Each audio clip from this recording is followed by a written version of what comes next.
On this episode of Sega Talk, we look at the Hideo Kojima cult classic Policenauts. What happens when astronauts have the right to kill? Why are the guys from Lethal Weapon here? All this and more on this episode of Sega Talk.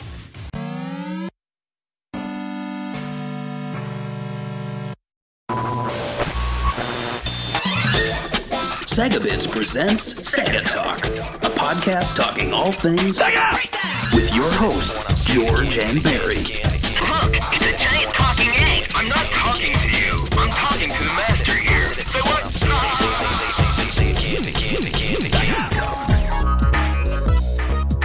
Hello, and welcome to another episode of Sega Talk.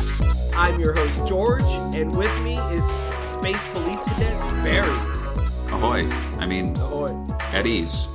Yes, that's the right thing to say. I think the police are here. Can you hear them in the background? Yeah, I can hear them outside. Oh. Well, you do live in Chicago. That's just part of the course, they say, right? Is that just a stereotype, or is that true? It's a stereotype. Okay. I think. And today we will be talking about the 1994 Hideo Kojima cult classic Policenauts.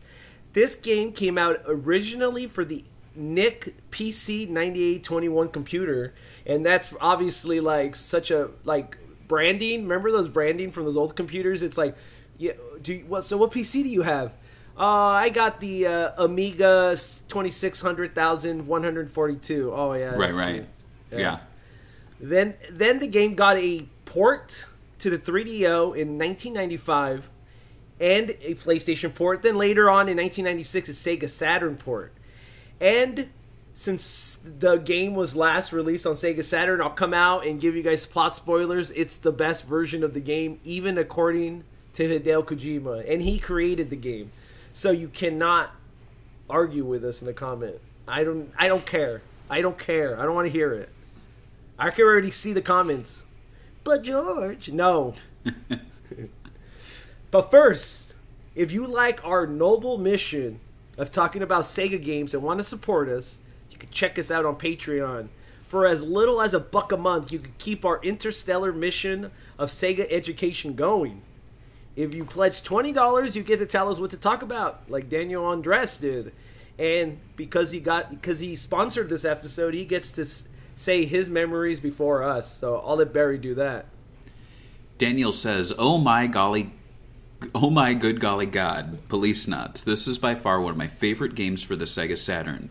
Aside from Grandia, Nights into Dreams, and Panzer Dragoon Saga, I remember first getting the game off eBay a few years back and falling in love with the art book manual that came with its box set. Shortly after that, I got an English translation version of the game off of Etsy. I remember playing it for the first time late at night, with all of the lights off in my old bedroom. It was the perfect setting for experiencing the opening cinematics and gameplay. I will never forget seeing the impressionable opening cutscene for the first time.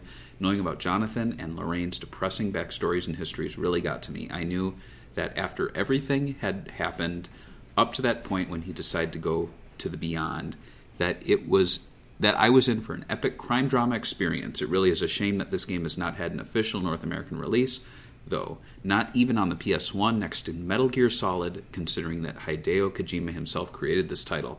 Aside from Snatcher and Metal Gear, this was his first true game, and future MGS titles paid homage to it. I really do hope that somehow, someday, someway, Kojima Productions can rightfully purchase all of his IPs from Konami. Even if the company never does anything with these titles, Kojima still has a right to own them. And then he ends saying, Policenauts is a great, amazing experience. However, it is also dark, brutal, and not 100% for the faint of heart.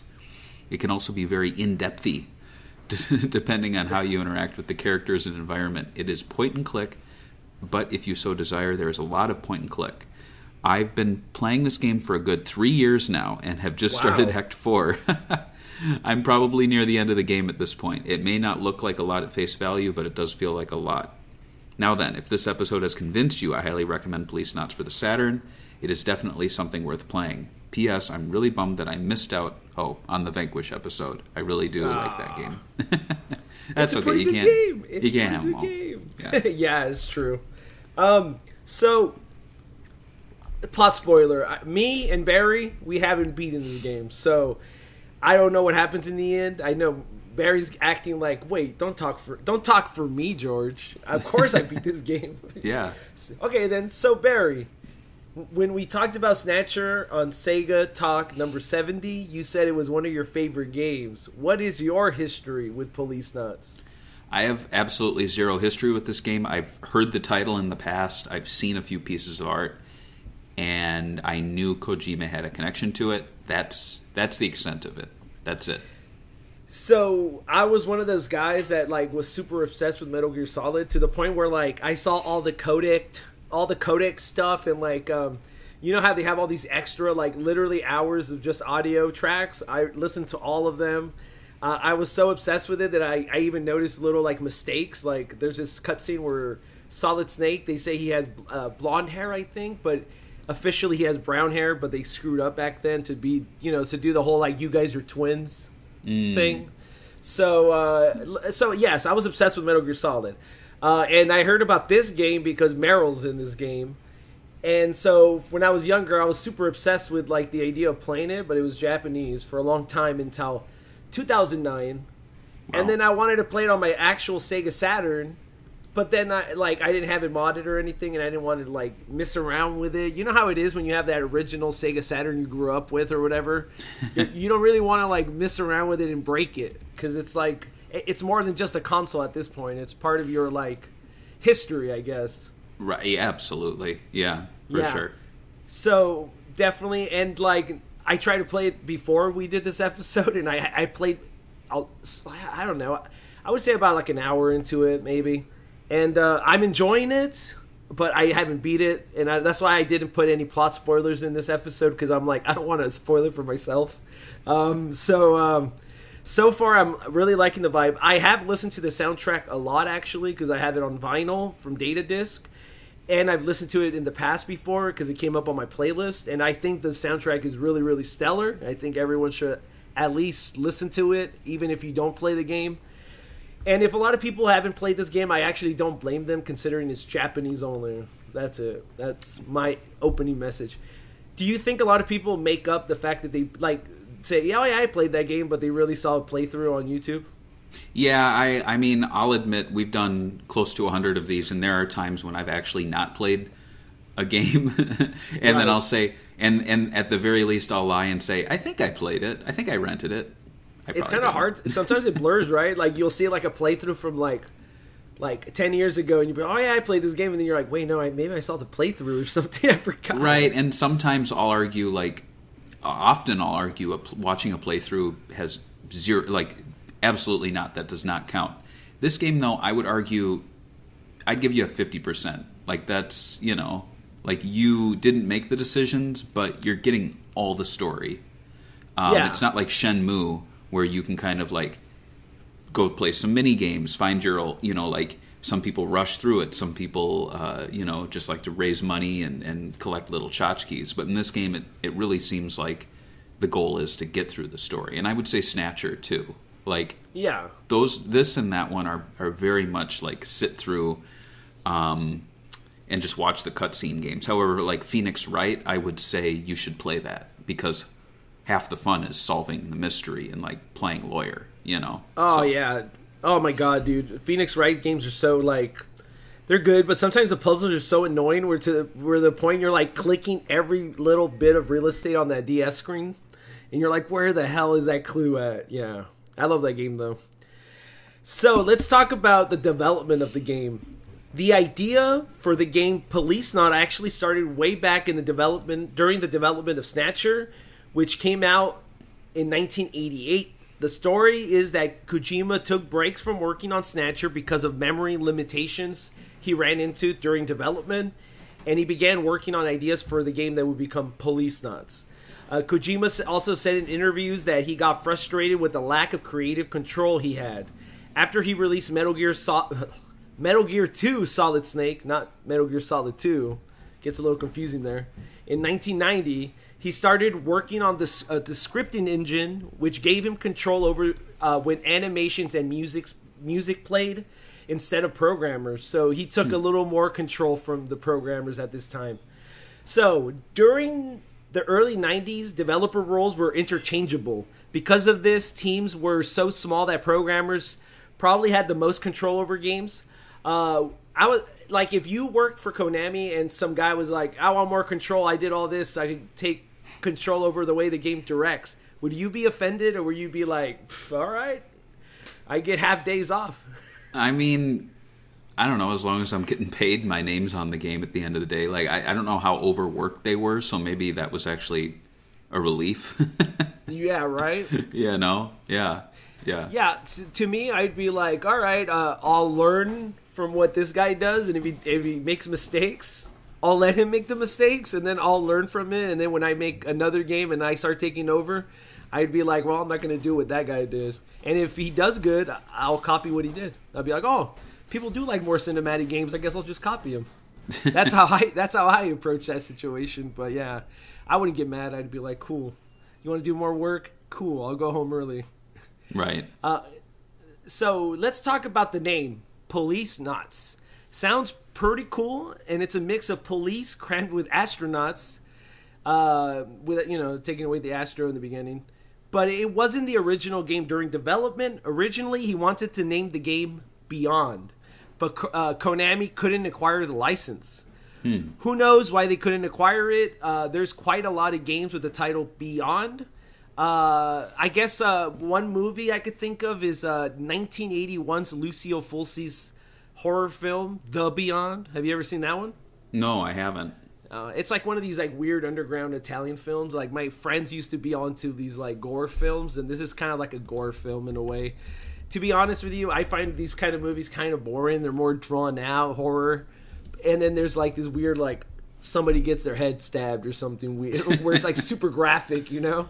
But right. Yeah, so there's that Beyond. There's also Two Souls, Beyond Two Souls from Quantic Dreams, but that came out way later. This is an interactive drama, but it's kind of interesting that that Quantic Dream game, the interactive drama Beyond Two Souls, is kind of a visual novel the way this game is. You know what I mean? Yeah, absolutely. Yeah, it's like a new version or a high budget version of what Kojima was doing back then. Mm-hmm. So this is what Kojima said about the name. I wanted to take those social problems as my story theme, and the result ended up being Policenauts. The choice of words, home and beyond, aka Earth and Colony, which are two places you visit. It shows the cordial relationship like parent and child, but beyond has two meanings to me. The physical distance between Earth and the colony, but also the 25 years that Jonathan Graham passed in cryo sleep. That was Policenauts' theme, that even technology advances and we can go into space, even if something was as amazing as time travel became possible. In the end, you still have the persistence of human relationships and human society. So what is your what do you like better, Beyond or Policenauts? And would you go with something like Beyond Policenauts? Like cramming both of them together. No, that sounds like Beyond Thunderdome. Right? Yeah. I agree. I think Beyond is too nebulous a title. Like you could slap that name on most video games out there. Policenauts, it is unique. It does catch your attention. It's a little hokey though. It reminds me of like Team America World Police. It just sounds like you took some like strong sounding words and slapped them together, and it's almost like a joke. Like Space Force. Remember when that was announced and you're like, oh, they went with Space Force? Like if they called them Policenauts, I'd be like, yeah, it sounds like something the previous administration would call. Actually, you know how I'd join so fast and be like, oh, I want to join the Policenaut Force so I could have that cool logo that they have on their shirts in this game. Yeah.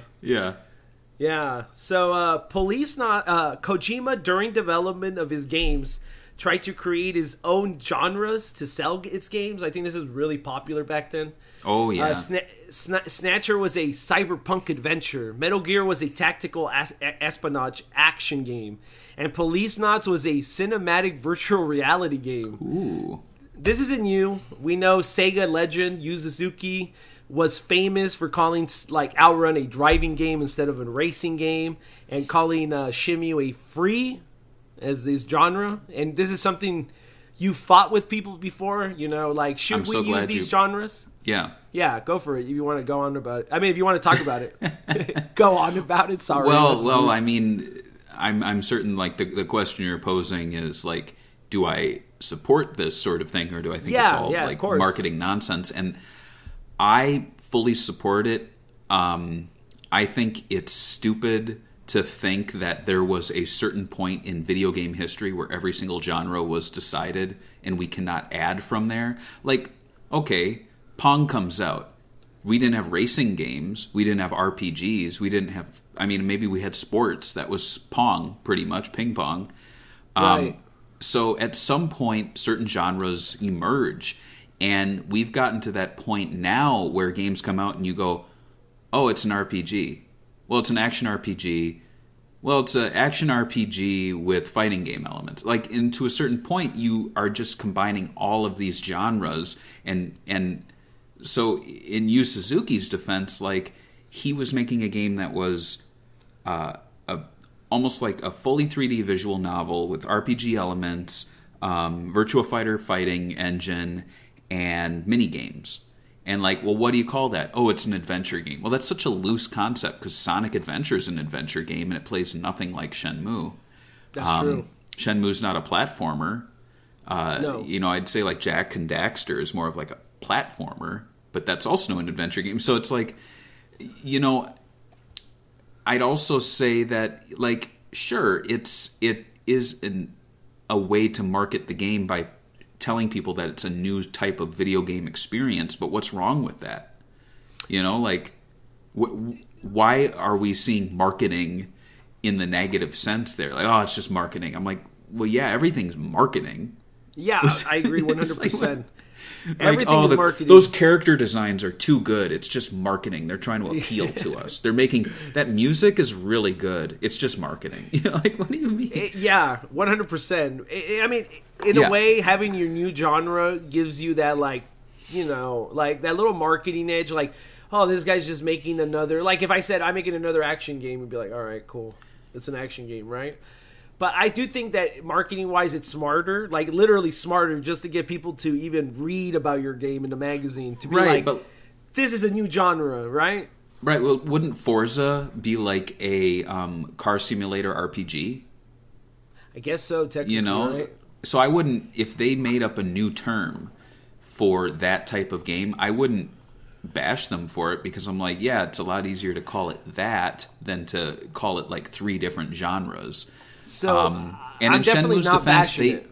and in Shenmue's defense, on the back, and this is kind of how the argument ended with he who will not be named, that Voldemort. I was told, well, what is on the packaging is what the genre it is, and I went and I looked at the Japanese packaging for Shenmue, and it says free right there on the box, and I was told, well, you have to go by what wiki standards are. And I'm like, oh, we're really moving the goalposts here. So let's talk about that. So, like, how many games in the genre do there have to be before it has to be officially recognized?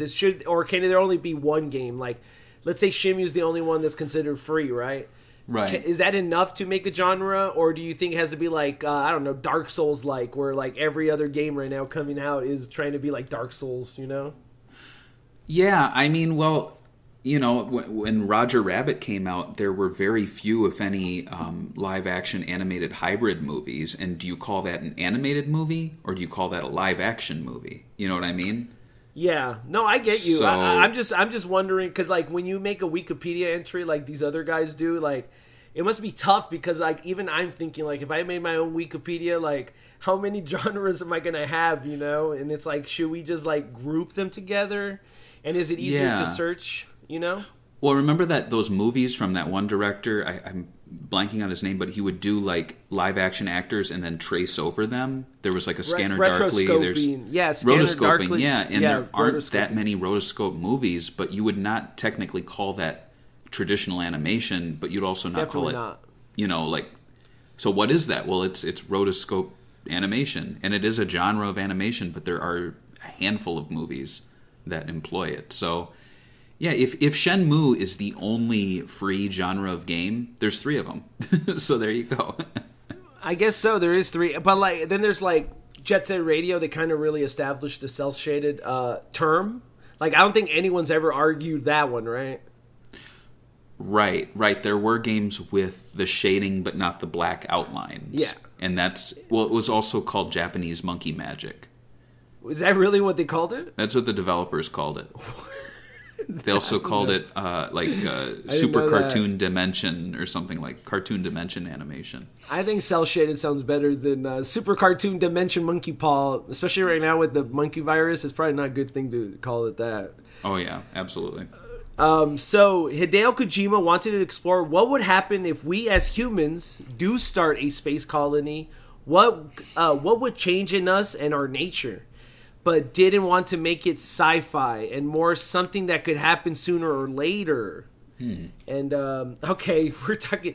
Okay, so Hideo Kojima is highly influenced by other mediums. As if you play any of his games, it's super obvious.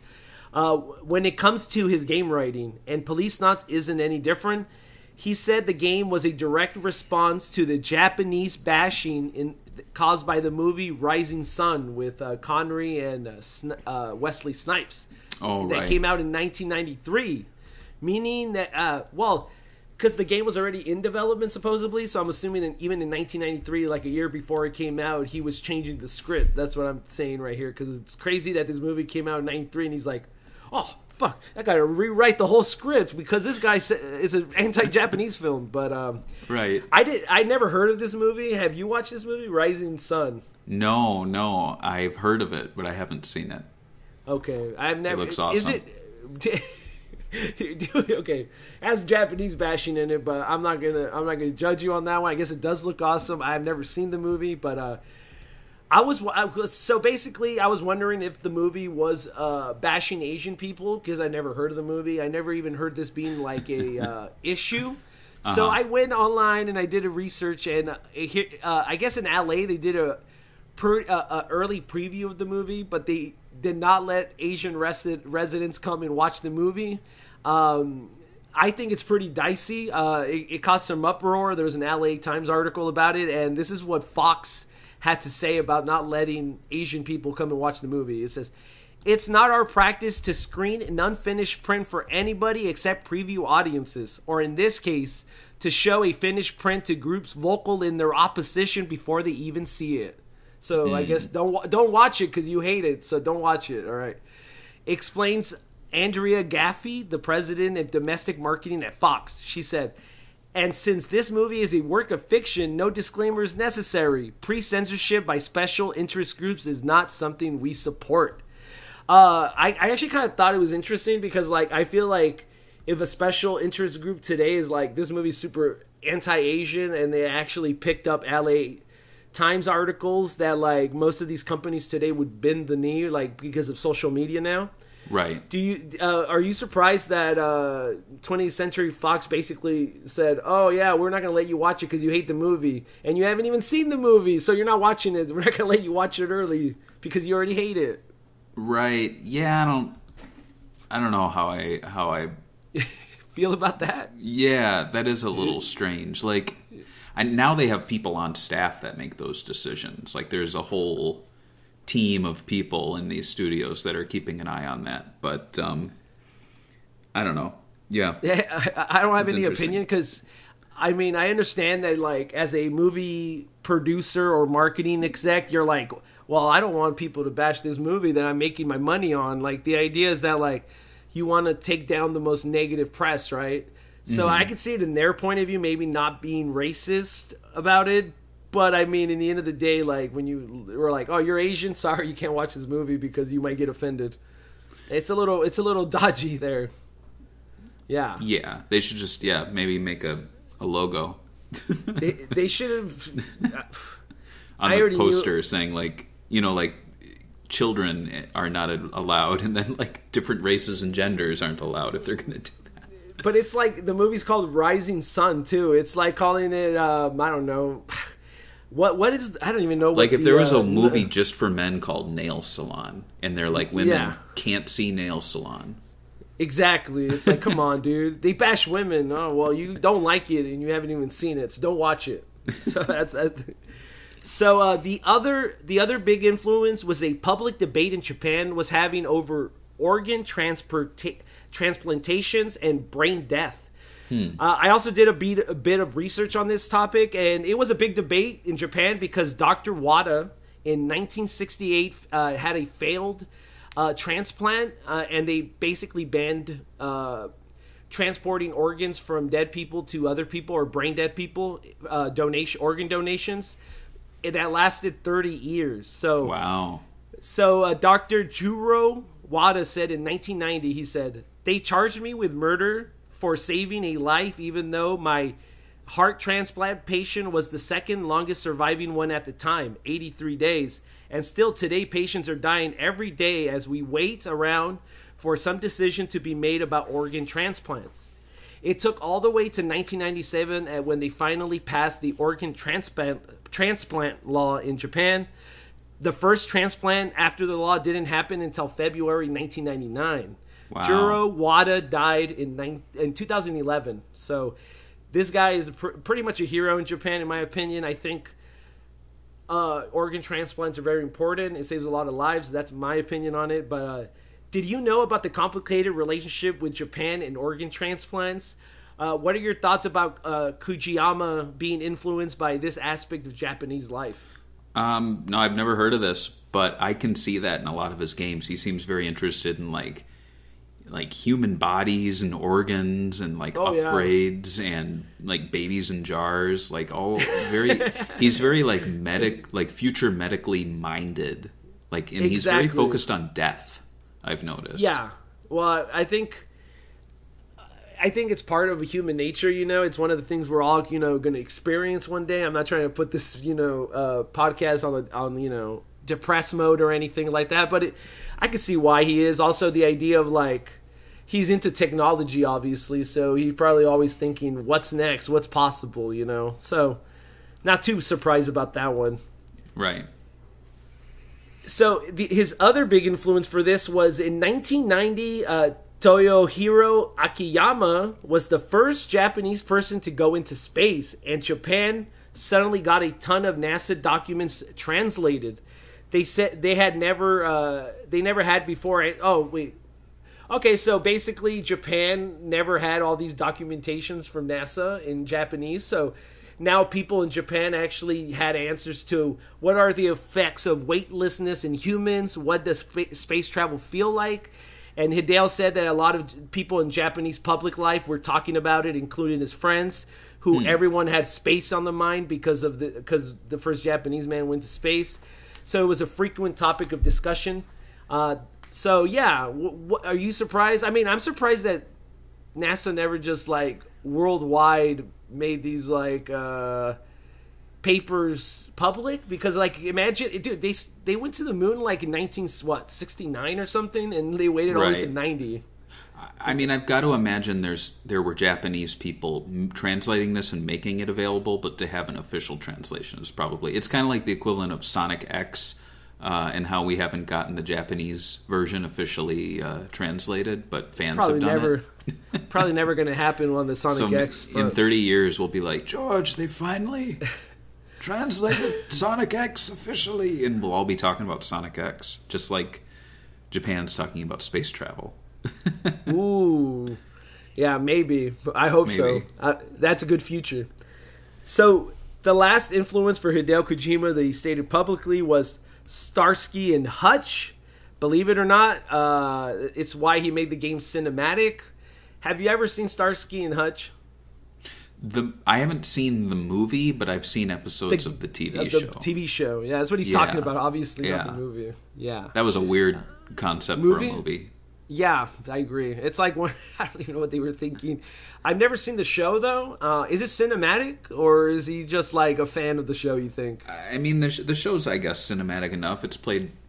I mean, it's funny, but it's not a parody like the movie was. I guess it's the equivalent of the new Rescue Rangers movie and the TV show. You know what I mean? It's played a little more straight on the TV show. I was surprised on that movie. I mean, it's not a topic here, but how much they use Ugly Sonic. He literally was he uses supporting character. It's crazy. Yeah. Yeah. So The story starts in the future of 2013. I can't wait for that. When Los Angeles Police Department officer Jonathan Ingram is one of the 5 Policenauts who are police officers that have astronaut training to Project Beyond Coast. Last human... Protect, you're right. I'm tired. The last human functional space colony. During a test of the new suit, Jonathan is accidentally drifted into space and presumed dead. But really, the cryogenic survival system in the suit preserved him, and he is found and revived 25 years later. So this story kind of gives you that weird, like, fish out of water, everyone's gotten older, but you're the same age kind of thing. During Ingram's time away, Beyond Coast has grown to be a big travel destination. Now in 2040, he's become a private investigator on Earth in old Los Angeles. Jonathan's ex-wife, who remarried after she thought he was dead, asked him to solve the murder of her husband, Kinzo Hujo. And you are given a set of clues, a torn leaf, a set of capsules, and the word Play-Doh. Ooh. Yeah. And then after leaving Jonathan's office, she's murdered by a man in a black motorcycle suit. Ooh, that's creepy. So you take her last wish, and you're going to solve this case. And that's the story. I think, so this whole thing is like the prologue, literally, for the game. So there's a lot more to the story, a lot more characters to the story. We're going to be seeing some of the characters, not all the characters right here, and we'll talk about them, maybe mention some of the art style. So this is Jonathan Ingram. He's the main character, a cool dude private detective that smokes. While I couldn't find a proof for it, Jonathan and his partner Ed really give me a Lethal Weapons vibe, with Jonathan Ingram looking like Martin Riggs. Oh, I'm too old for this shit, Martin. Yeah. So he definitely looks like Mel Gibson with the hair and everything and the smoking. With an anime face, though. Exactly, with the anime. Yeah. And then we got Ed Brown, Ed's old buddy and ex-policenaut. Ed works at the basement at Beyond Coast Police Department and is considered an old man waiting to retire. He gets more motivation when his old friend Jonathan pops in to solve a new mystery.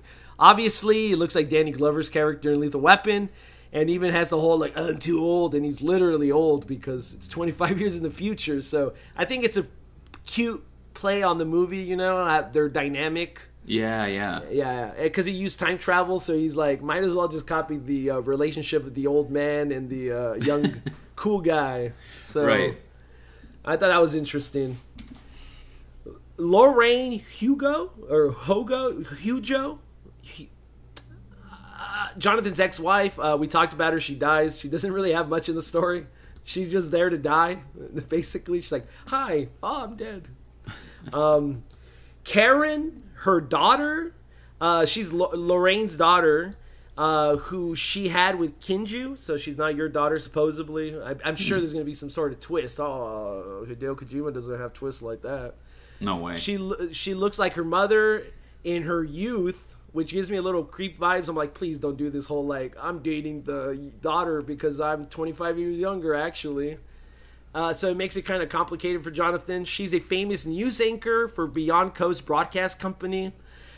During the game, she's ill and is kept home mourning the passing of both her parents, which, I mean, it is kind of sad that both your parents died.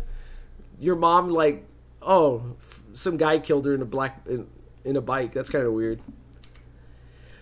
Here we have Tony Redwood, member of the advanced police from Beyond Coast. Jonathan first meets Tony boarding the colony. Tony is a Frozener, a manufactured human designed specifically to work under harsh conditions of space. Thus why he has this like weird, creepy zombie look. And I don't really have to say much, but this guy's obviously a bad guy. I mean, who the hell looks like that and isn't a bad guy in a Hideo Kojima game? So, no plot spoil. I could just look at the character design and be like, that guy's evil. I can see it. Gates Becker, another of the old Policenauts. Gates is in charge of Beyond Coast Police and thus Ed Brown's boss. His attitude is a typical movie boss where he chews you out for being reckless. You rascals. You know what I'm talking about? Yeah. Joseph Tokugawa. Joseph is an old friend of Jonathan and Ed, a former police. He is the most successful member of the old Policenaut team, having built an entire industry in the colony ranging from construction to pharmaceuticals. His corporation basically runs outer space. A note, according to Hardcore Gamer 101, the Takagawa Corporation makes various cameos in Metal Gear Solid games in the background. So, he's obviously a bad guy. I mean, anyone with power in a Hideo Kojima game is a bad guy, so bad guy. Meryl Silverberg. The game, Meryl is one of the squad members working under Ed, and she's a terrestrial, aka she's born on Earth. She tries to implement her military experience to the police department, but they decided that they rather use advanced police units that are meant to fight in space and could take more damage. So she's basically, she's feeling useless, even though she has military experience. The character was later reused for Metal Gear Solid because Kojima liked her so much. In this game, she's more of a vet, while in Metal Gear Solid, she's more of a rookie. So she takes more of a rookie role. And you know what? I don't blame her. I thought Meryl's design was pretty awesome when I first played Metal Gear Solid. So good on him for reusing her. And the last picture I posted here is just the whole cast of the game. There's this really cool picture with all of them together. Just a cool shot. I have nothing to say about this shot, just to say that, they have this weird girl in a bikini, though, randomly. So, I mean, if you're into that, check out the picture for sure, man. Let's talk about the music, which is pretty iconic, I would say, right? Like, I don't know, like, when they released the vinyl, I think, for Snatcher, and this one, I think a lot of people got super excited on our Discord. They were like, oh my god, finally, they're paying attention to the games we wanted to re-release, and we're never going to get. So, unsurprisingly for Konami games, Policenauts has remained iconic to this day, the music. The main composer for the game was Tappy Iways. I think that's how you say his name. Iwase? Awase? Is that how you say it? Okay. Sure. Who was credited as Tappy. So, Tappy would really break out as a composer when he worked on Contra 3, the Alien Wars. And then he would go on to do Sakuden and Snatcher and, of course, Policenauts. After this, he would compose basically all the Metal Gear Solid tracks except for the ending tracks. So, that's a lot of work. Yeah. Tappy will work with composers Masahiro Ikariko, who worked on the old Metal Gear 2 games, so the old 1991. Snatcher, and even did sound design for TMNT Hyperstone Heist on the Sega Genesis, and did the soundtrack for Sunset Riders, which is pretty good. Yeah. The composer Moto Aki Furukawa. I'm too tired for this. The people in the comments are ripping you apart right now. Yeah, Furukawa, all right? Sorry, guys. Motoaki Furukawa. Furukawa. Man, I'm sorry, guys. I'm so tired. Japanese names are killing me today. Who started as a music editor for Super Contra, and then moved on working on Lethal Enforcers and Castlevania Rando of Blood before composing Policenauts. So 3 people for the soundtrack. I mean, that's not bad. Wow. That's kind of, I would say that's Konami. I think Sega and Konami, they both had this like expectations of their soundtracks being like iconic. I would put them both on the same level. So I just want to show off some of the soundtracks this game's got. So this game actually did get released quite a bit of soundtracks. The first one was the CD version of it that came out on February 3rd, 1995. It was a Japanese exclusive, included 38 tracks. And according to Discog, they sold 1 copy in July 11th, 2020 for $119.03. Wow. Right now the cheapest one is $185.20. So rare. We're not going to get it probably. Japan also got a compilation soundtrack. This one came out on August 21st, 1998, and it included both sound, like a mix of Snatcher and Policenauts. I think this is where I first heard Policenauts, the soundtrack, because I think it got mixed with my Snatcher stuff. So I was like, oh, what? Oh, this is good too. This compilation was called Snatcher Police, like arrow sideways. I don't know what that's called on the keyboard. Policenauts music compilation of Hideo Kojima, which is kind of funny because like Hideo Kojima did not make the soundtrack. Why is it like it's like Outrun music of not like Hero, but Yu Suzuki. It's like no, he didn't make the music though. You know, this is what bothers me about this. That's all. Right. Yeah, like Hideo Kojima's the director and the producer, right? And he has his name all over the goddamn games. Don't fucking take away the soundtrack people's names. So, yeah, one copy has been sold in July 3rd, 2019 for $65. Right now, you could get the only one on sale costs $278.31. Wow. Big ouchies. Big ouchies. And the last one is the most recent one re-released. This one's the vinyl by, it's the Data Disc. They did a two vinyl LP, which I got. It's in somewhere in my vinyl box. Came out back in September 8th, 2018. It came with a 12-page booklet, a lithographic print, and of course a Data Disc sticker. There are obviously 3 versions of this one in classic black and opaque white, and of course the limited edition with the black and white swirl. Did you pick this one up on Data Disc? No, I didn't. I don't know the game. If it was Snatcher, I would have gotten it, but a different company did Snatcher. And sadly, interestingly, as you were talking about soundtracks, I got the little ping. It said my my Power Stone vinyl from Ship to Shore is going to arrive tomorrow. Oh, so. My brother got it 2 days ago. It looks really nice. I was actually going to do a little reel on it, but I haven't had time. I might do it because he also got the tape. I was just going to call it probably like new Power Stone merch, and now we're talking about what we're doing on social media. So let's move on to. It's funny they'll let you show it, but they won't let you play the music, or they'll hit you with a copyright. Oh, strike. really? Capcom? Yeah. Oh, I didn't know they did that. Ah, scummy! Boo, Capcom! Boo! Yeah. They didn't even care about Power Stone, but here they are. So let's talk about the port differences. The original game came out in 1994 on the NIC PC 9821 computer.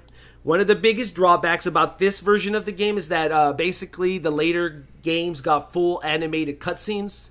This version just has still images. But the PC version was actually higher quality artwork than the console versions because it had the resolution of 640 by 400 bitmap images with 16 colors, while obviously the console versions had scanned animated cells, had more colors, but the resolution obviously is 320 by 240, which is basically what old consoles used to be. The PC and console versions also had a slight character redesigns due to Konami working with Anime International Company for the animations for the console version, so they kind of redesigned the characters to make it easier to animate. Also, sections have been made easier in the later releases, and the PC version also has the longer script, though they deleted text. The deleted text was minor and not needed according to Hideo Kojima, so he's like, it's my redraft, you know, when you do it, where you like write a script and you're like, well, they don't have to know that. I'm going to rewrite it real quick. So yeah, I do love the packaging on the NIC computer games. It's like, I want to have it just to like, I bet it's super rare. I didn't even look it up because a Japanese only PC game like this, I'm like, oh, $2,000 at least. I can already see it. But I love the packaging, so. The first console release was on the 3DO, which has really crappy video compression. The 3DO version launched on September 29th, 1995. Also, I like the cover for the 3DO because it has all new artwork for it. I've never seen this artwork used, I guess, outside of the data disc when you have the art book. But it's cool artwork. I like the Space Cadets with the black that the data disc cover had. That's my favorite art, but this is pretty cool too. What do you think about the 3DO? And wasn't the whole thing was that it had video, but everyone, like every game I always see, it's like, oh, this has the crappiest video compression of all time. Yeah, 3DO was definitely a step up from the CDI. No. from the Sega CD. Oh, okay. Probably on par with the Saturn sometimes. But I do have a Philips CDI, and from the games that I've seen on the 3DO and CDI, I feel like the CDI looks pretty good. Oh, really? So I'd imagine it varies. It all depends on what they are utilizing, like internally. Because the CDI does have a VCD capability, and if you have the VCD card, which I do, you get better video quality on certain games. Why do you get a CDI? So, why do I have one? Yeah. We've had it since it came out. It was like the family's CDI, because the CDI would play music, it would play photo CD discs, which were big. You could go to Walgreens and they would turn your film canister into a CD, and it was gold. And Wow. It was super cool. You'd put it in and it would play a slideshow of all your photos you took. So we would put like vacation photos, but that's pretty and then cool. it would play VCD games and software. So it was like a computer for your TV. It was cool. Yeah, I've never had one. I knew one guy that had a 3DO. He tried to pawn it off on me, obviously, because it's like, Yeah, 3DO's cool, but it doesn't do as much. You know what I mean? Like, that's where I think it's more of a failing as like a game system or whatever you'd call it, just because you can't point to it and go, well, I play music on it, and I watch VCDs, and I do my photos. Like, I guess Policenauts is what you get. In Japan, I guess. We didn't get it over here, so like if they had D as well, right? Yeah, D? I think so. It was Japanese only, right? So I don't know what's up with. Did the 3DO have a following in Japan or something? Like, Must have. I never met another person besides that one guy when I grew up that had it have a 3DO or collect for the 3DO. I don't know if that's a big market. Well, it was from Panasonic, right? Yeah, but there's no Panasonic they fans. are Korean. Are Correct they me still if I'm around? wrong. No, they're Japanese. Yeah, but they're... So, yeah. Are they still Yeah. around, though, as a company? Oh, Panasonic? Absolutely. Huh. Yeah. Well, I've never bought a Panasonic item, so... Cameras, I don't know if they're in TVs anymore. I actually have an old Panasonic Plasma in the storage room, and I never threw it away because I know Plasma TVs have, like, beautiful inky blacks. Oh. So, yeah. And then we have the PlayStation release that came after the 3DO. This version is considered to have the best looking video on it, but runs at a choppy 15 frames per second. See, we can't have it all, right? We can't have it all. And the last version, that's right, baby. That's right. We're talking about the Sega Saturn. You ever hear of that console? That's what real men play right here. 3DO, Nick 20, whatever, blah, blah, bull crap, blah. PlayStation, that's for kids, bro. This right here, the Sega Saturn, that's a real man console. This version came out on September 13, 1996, 2 years after the original 1994 release. While the game's cutscenes run a bit blurrier than the PlayStation 1, they have way more, they're way smoother. The Saturn version also came in 3 CDs, had some extra scenes, and modified segments of the game. This version also uses the light gun for shooting sections, and it has a hardcover art book that came with the game. According to Hideo Kojima himself, this is the definitive version of the game, and since there hasn't been another release since this is the definitive version of the game, right? I'm looking at the interview. So this is what Hideo himself had to say about this version of the game. This Saturn version of Policenaut is truly the final version. In one sense, the Saturn port isn't really all that different from the previous versions. That is to say, it is the perfect port. The reason we chose the platform to do that on is because Saturn users are people who truly love games. So I knew I wouldn't go over with them unless we released something superior to the previous versions. For the movie clips, the 3DO had 24 frames per second playback, but we had to lower that to 15 frames per second on the PlayStation. That was something I insisted on with programmers, that the Saturn version, why did it say version not movies look good? I don't know, that's weird. Not using Cinepack encoding. Somebody who did this translation screwed up right there, sorry. I think the Saturn version is the most charming, he laughs. The PC-98 version was the first, so I do have some attachment to it. And when the PlayStation version came out, I remember thinking, this is the best. But after some time passed, I started thinking differently. It's pretty minor, but there were some detailed lines that suggested sub-stories, and we had to remove those lines in the PlayStation version. But now we've added them back in on Saturn. Also, I had been wanting to add light gun support to Policenauts. Gun games like Lethal Enforcers are really fun, but they don't really invoke much empathy from the player. I mean, enemies just come out of nowhere and they die in one shot. Okay, bye-bye.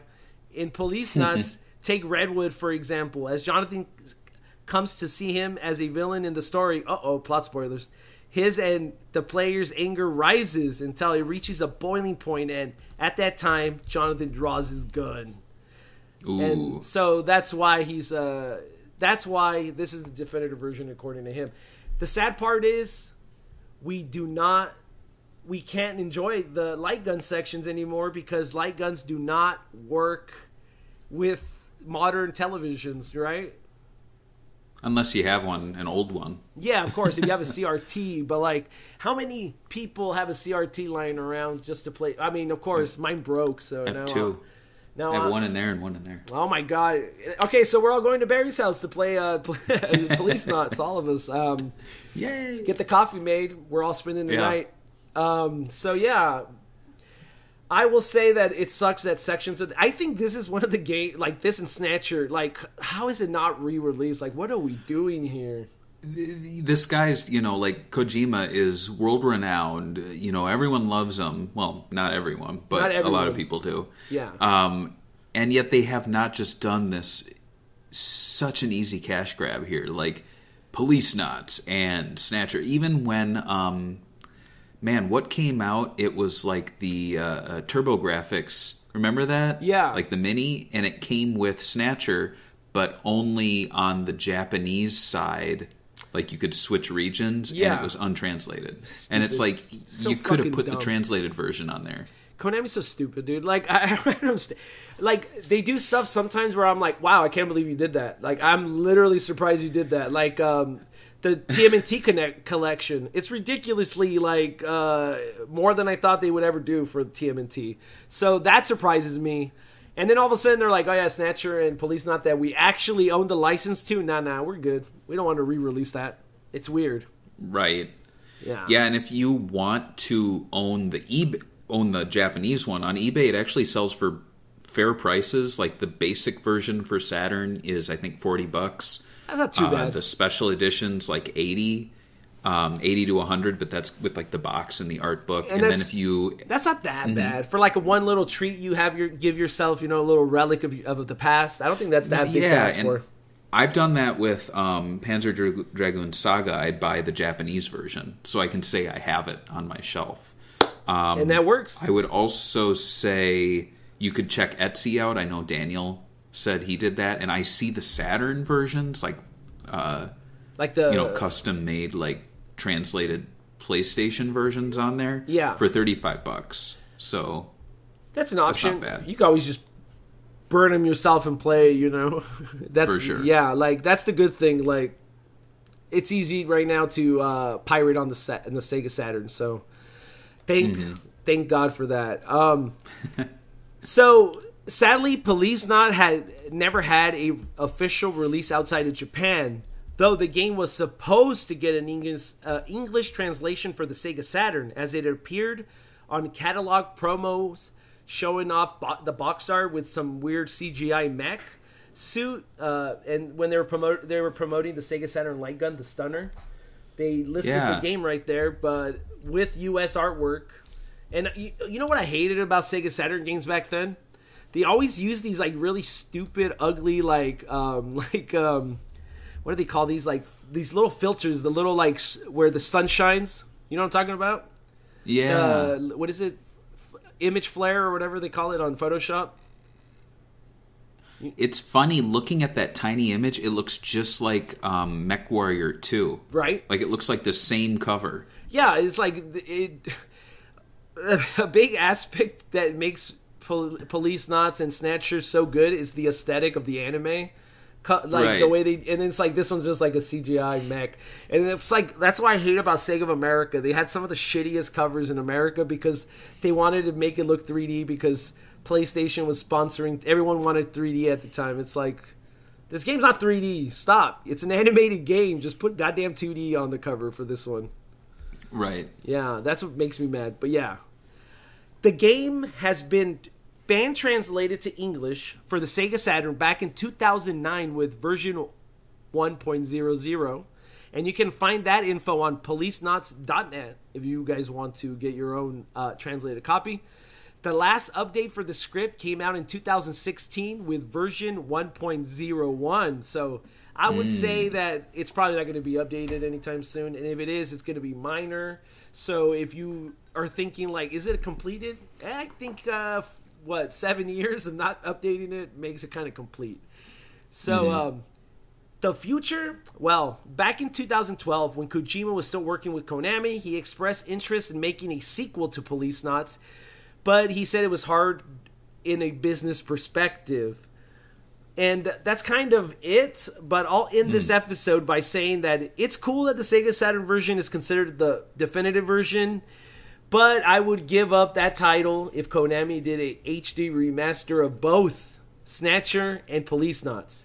I think it's time. I think it would be interesting if they remake the animation with more high quality, like 100% 4K, redo the art for it, and then have like an original mode for both of these if you want to play them in more pixel or whatever version of the game came out in the past. I think that would be amazing. I think a lot of fans would go gaga over that. But I don't know if it would happen because I think Konami still has this like broken up girl. You know when you break up with a girl and you're like, oh yeah, I don't want to deal with anything with that person ever again. I'm good. You know? I feel like that's right. Konami and Hideo Kojima. Any closing words before we end it? You know, I'm tempted to check this out now. It's very rare that we do a Sega Talk where I have not played the game and did not really make an effort to try to emulate it. And so coming into this, I thought, like you said, it would make for an interesting episode to have a game that I did not play, which explains why we talked a lot about the CDI and CRT TVs because we had to stretch this out. But I love Snatcher, and so I should check this out. I should. And I had... You should too. Yeah, of course. And I had 7 pages of notes. I'm surprised they flew by. Especially, we just looked at the cast and we talked about the game. I think the game has really cool aesthetics and feel to it. I like the music. I think everyone should at least listen to the soundtrack. And I think that would convince you to probably play the game. Absolutely. And we didn't get any memories for this episode because the game never came out in English. I feel like a lot of people haven't played this game, and it's one of those weird games where we're like ending the episode with us just talking about the game, I guess, right? Yeah. And what are we doing next time on Sega Talk? Ooh, next on Sega Talk, we are going to stick with this theme of like cyberpunk sort of future quasi-adventures. We're going to be playing the Poor Man's Snatcher, Rise of the Dragon. What? So I'm looking forward to talking about that. It's a Sega CD game. Okay. And I purchased it 3 times, and I'll explain why when you watch it when we get to that episode. All right. Yeah, we're going to kick off June, Rise of the Dragon. Looking forward to it. And we'll catch you guys on the next episode of Sega Talk. Bye. Bye. Rise of the Dragon.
ビヨンドと地球は一続きだ。